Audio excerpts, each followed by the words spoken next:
Students, welcome back to PVN online classes.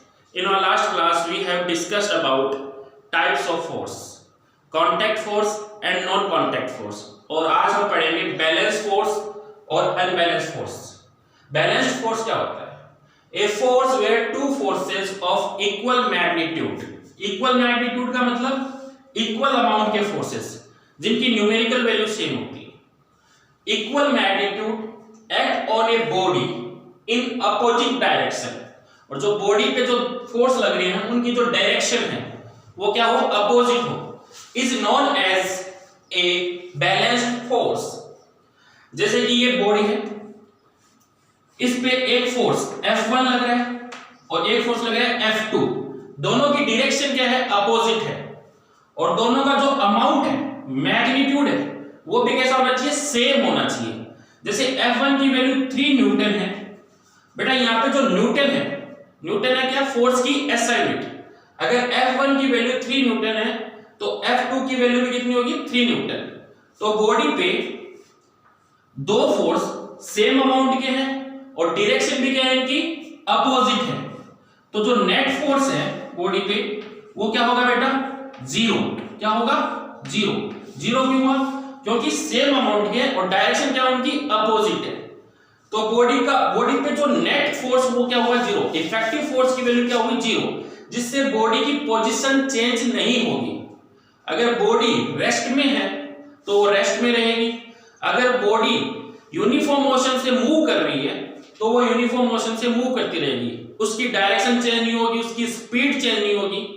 ऐसे forces को अपन कहते हैं अनबैलेंस फोर्स. क्या कहते हैं, बैलेंस फोर्स. तो बैलेंस फोर्स क्या होता है, a force where two forces of equal magnitude act on a body in opposing direction is known as a balanced force. Balance force की कंडीशन में बॉडी की पोजीशन, स्टेट चेंज नहीं होती. Body rest में है तो रेस्ट में रहेगी.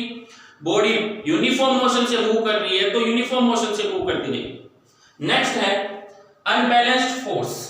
A force where two forces acting in opposing directions on a body are not equal in magnitude and in size is known as unbalanced force.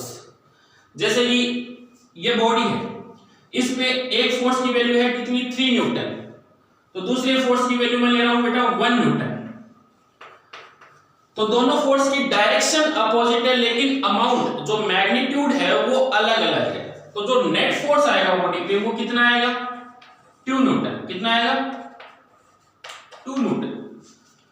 तो इस पे इफेक्टिव फोर्स कितना है बेटा, 2 न्यूटन, जिसकी वजह से बॉडी की स्टेट चेंज होगी. अगर बॉडी रेस्ट में है तो मोशन में आ जाएगी.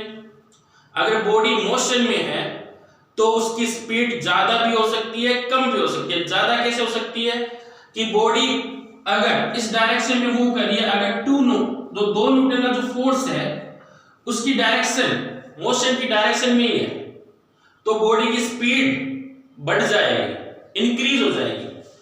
अगर मोशन की अपोजिट डायरेक्शन में 2 न्यूटन है तो बॉडी की स्पीड कम हो जाएगी, हो सकता है वो रेस्ट में भी आ जाए. तो ऐसे फोर्सेस को अपन बोलते हैं अनबैलेंस फोर्स. तो बेटा जो इफेक्टिव फोर्स, अनबैलेंस की कंडीशन में जो इफेक्टिव फोर्स आया था कितना, 2 न्यूटन, मतलब रिजल्टेंट फोर्स जो 2 न्यूटन आया था उसकी डायरेक्शन किधर होगी, हायर फोर्स की तरफ. दो फोर्स लग रहे थे, एक था 3 न्यूटन का, एक था 1 न्यूटन का. तो जो इफेक्टिव फोर्स है उसकी डायरेक्शन किधर आएगी, हायर फोर्स की तरफ. हायर फोर्स कितना है, 3 न्यूटन, तो इफेक्टिव फोर्स किधर होगा, 3 न्यूटन की तरफ. तो अनबैलेंस्ड फोर्स क्या होता है, a force where two force acting in opposing direction on a body are not equal in magnitude and in size is known as unbalanced force. unbalanced force की condition में body की state change हो सकती है. Body rest में है तो वो मोशन में आ सकती है, अगर बॉडी मोशन में है तो वो रेस्ट में आ सकती है. बॉडी अगर यूनिफॉर्म मोशन से मूव कर रही है तो उसमें एक्सेलरेशन की वजह से उसकी डायरेक्शन, उसकी स्पीड चेंज हो सकती है. ऐसे फोर्सेस को अपन बोलते हैं अनबैलेंस्ड फोर्स. नेक्स्ट क्लास में अपन अनबैलेंस्ड फोर्स और बैलेंस्ड फोर्स पे कुछ न्यूमेरिकल देंगे.